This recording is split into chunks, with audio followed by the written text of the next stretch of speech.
3 triangle passing drills in football. First drill, 3 against goalkeeper. To get best out of this practice, you will need the whole width and the whole length of half of the pitch. We will work the triangle between winger, midfielder and striker. Split the pitch to the right side and left side and sign your right side players to the right and left side players to the left. You can either work really position specific, so only let's say your wingers and fullbacks playing this position, only your central midfielders and maybe centre backs playing this position, and only your strikers playing this, or you can rotate so everyone gets reps on each position. We start by working on simple pattern.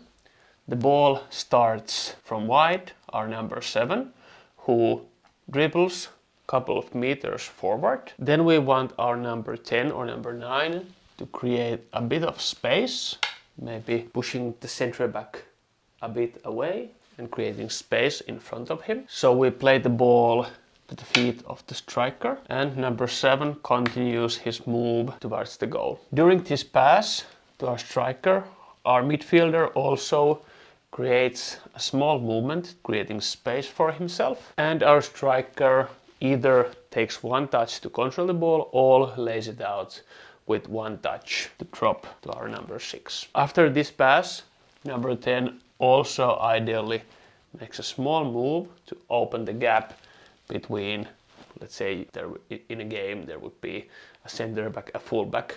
So we want to widen the gap, and during this layout our number 7 is continuing to run, and our midfielder plays it either with one touch or taking one touch to control and with second touch behind the imaginary line at this moment around the corner of the penalty box, and number 7 takes one good touch towards the goal and finishes with clean shot. If the ball comes nicely and number 7 can finish with one touch, that's also okay. This is a great way to start by introducing simple patterns, simple movements, simple combination between your players, and repeat the same pattern on the right side and on the left side. After players get things going, we will add one defender to each side, so it becomes a bit more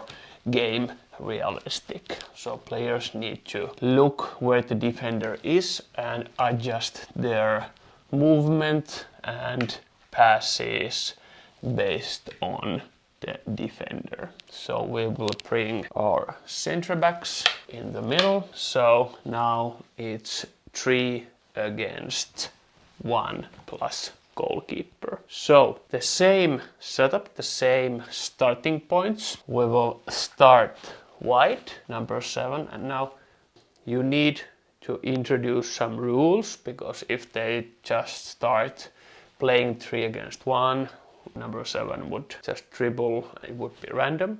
It's still a passing drill and we will end on finishing. So what we will do is that the rule is that number 7 can take a couple of touches, but then he must pass to our striker number 10. And from that the game gets going and 3 players try to score. So what will most likely happen, we will start very similarly as in the first exercise, so a couple of meters, and then as we need to play the ball deep, number 10 needs to create space from him. So maybe he moves a bit and goes around and then shows up. Okay, we play. And now you can execute the same pattern.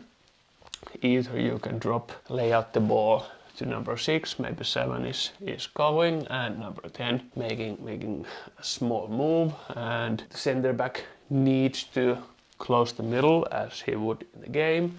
So maybe you play, and very similar situation than we practiced earlier. But we don't want players to just execute that pattern. Of course, that's really good way to solve this situation, but allow your players some freedom. So let's say you start and again number 10 is creating some space and you play. Your number 10 can also turn and if there is, for some reason, if the central defender is playing badly, just roll and score. But what will often happen is that, okay, maybe he lays out and number 7 is making the run. Maybe if for some reason the center back is anticipating the wide player, just play from the middle and score. Or you're gonna go for a cross.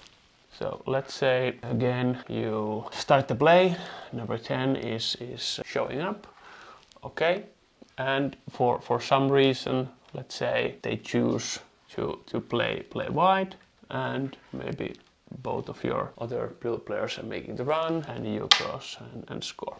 So either way, we are working on this triangle to work together and solve problems near the opposing penalty box. So we have a couple of good patterns, we can execute them, they work, but allow players to also adjust based on the situation. Okay, the last one, we will add another defender, so fullbacks, but here's the important thing.